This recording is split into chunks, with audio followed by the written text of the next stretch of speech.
My name is Joseph Maillelle Sr. I'm from Grayling.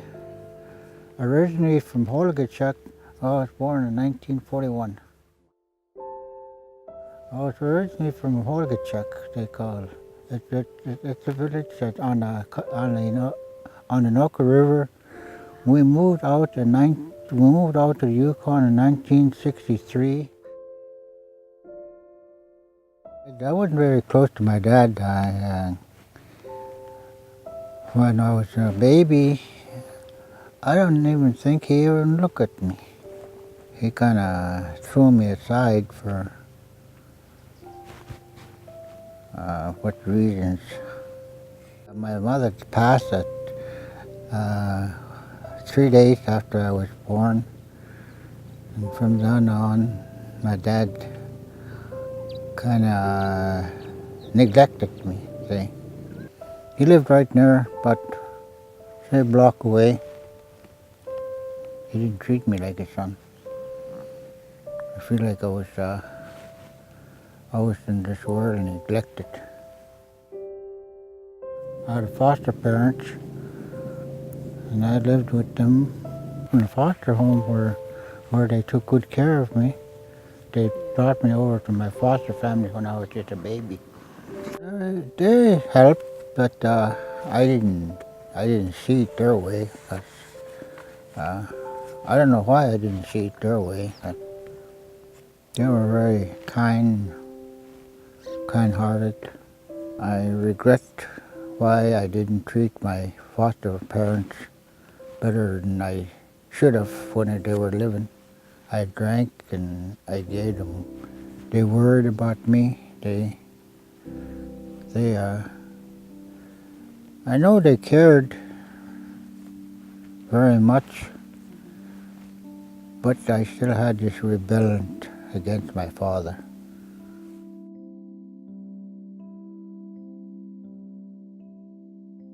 I went to BIA school in Holgachuk, and I went as far as 8th grade, and I was one of the children that had a hard time of learning. I went up to the 8th grade. I was 17 years old. I stayed in one grade for two winters. I was getting kind of frustrated with the school, so I went up to the teacher one day, and I asked him, "Is there any school that I can go to where I can learn how to read and write better?" And that teacher looked at me, and he said, "No, there's no school. We can't help you. That's it." Just like a slap in the face. So I walked out to school hanging my head down, and I never did went back to that school, BIA school again. I was on my own right there. I started going out and doing my own thing. At the age of 13, I started smoking. And then from there on, I see the people drinking around town, you know. They drank. I had a habit of joining them. I think I was really upset because on account of my father not looking at me. I had an uncle down in Anvik that I met, but that's who comforted me, and I went down and visited him in the spring with dog team on a hard crush, and his name was Marcus Maillelle. Him and I get along very, very good. He took me in. I mean, he comforted me in a way. I watched him hunt, and I picked it up. I started hunting on my own. I trapped with my brother for 2 winters, and that was all. I can't stand him no more. He was too grumpy. See,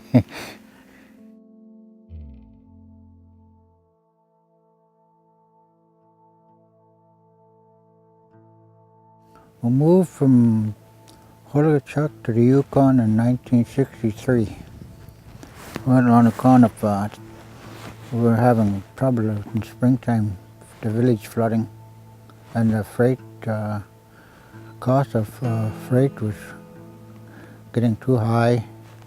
So the village council got together with BIA and said that they wanted to move the whole village, cut logs, about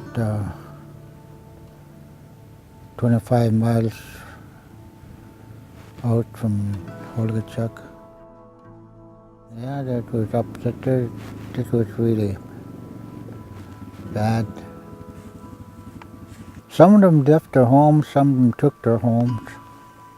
And the ones that took their homes, they tore it down and rebuilt it in Grayling. I helped them build the village. I helped them with they had a regular sawmill. My brother and another guy had a regular sawmill, so I helped them with that. We cut all these logs and we rafted down. We made three rafts at 150 logs a raft.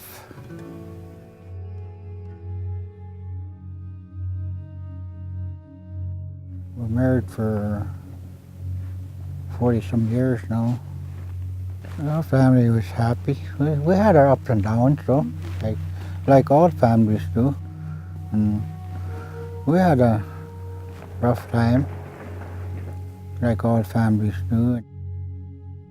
Our life when a young family was, we live in we didn't live in a cabin, we lived in a prefab houses. Lumber frame house, which was built by Asha. We lived a subsistence lifestyle then. We hunted, fishing. Yeah, we both had a drinking problem at the time.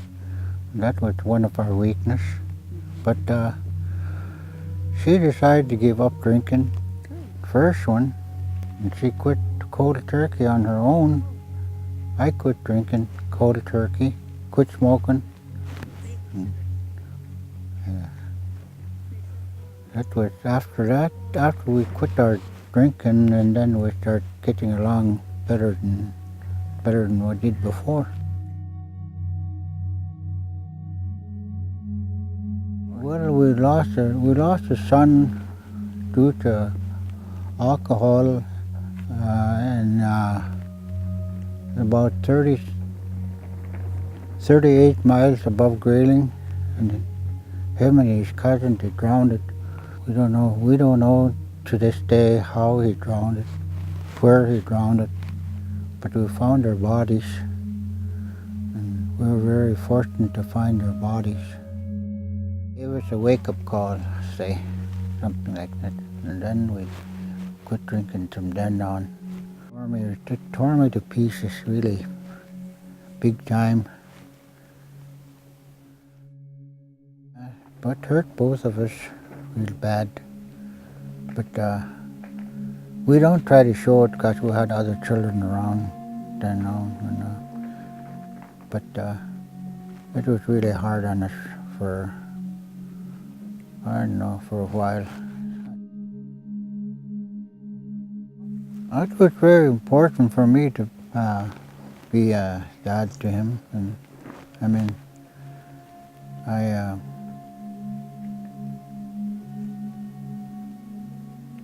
I thought of myself when I was a kid, and then I kind of got close to him. I didn't want him to go the path that I did.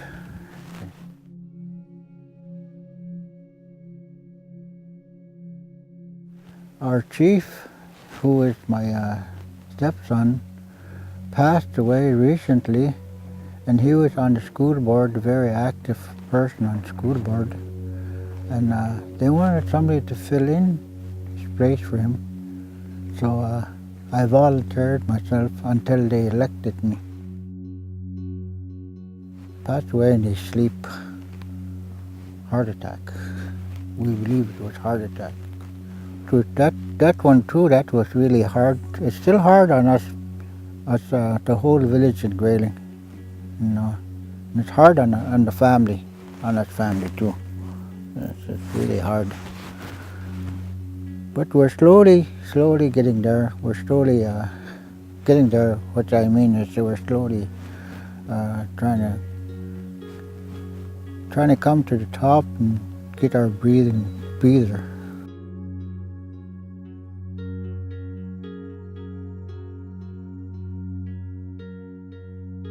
All the time I was growing up, I see all the elders drinking, and they all neglected their kids. And I see these kids nowadays, and it hurts me to see them staggering down the road, or this poor kid got hungry or something like that, you know. And it really hurt. My advice I would give to the younger boys to stay away from drugs and alcohol, and try to further their schooling, trying to get higher educated. Because in this day and time, they need their education. As to where I came from education myself, I envy these. Every time I go to some meeting, I always hear these men, women talk. No, I went to school with them, and I went to school with this, and I kind of shy away from those people, because I didn't go to no high school or anything like that, and that kind of hurt deep inside. I should have. I go to these meetings, or when they want volunteers to go to any kind of meeting, I go to them. I listen, and I listen to these people talk, and how they talk, and that's where I catch on to a little bit of my